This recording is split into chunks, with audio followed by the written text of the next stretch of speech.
ជំរាបសួរបងម៉ែបងប្អូនអរគ្នាថ្ងៃនេះខ្ញុំមកកាត់ថ្មមកក្របនេះហើយថ្មនេះគឺជាប្រភេទថ្មដែលមានលក្ខណៈពិសេសច្រើនមែនទែនដែលយើងមើលឃើញដូចភ្នែកដូចអីចឹងដែលនៅខាងផ្នែកសាច់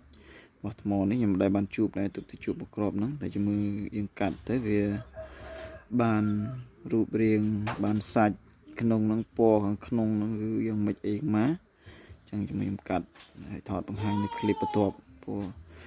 តម្លាក់ម្ដងកាត់តទាំងវែងម្ដងតែអត់កើតទេអញ្ចឹងតតាមដានណាបងប្អូនគ្នាអ្នកឃើញមានតែមានកញ្ចៅដូចខ្មៅសំណំដល់នេះបើសិនជាកាត់ទៅមានកញ្ចៅខ្មៅគឺស្អាតហើយជួយកាត់សិន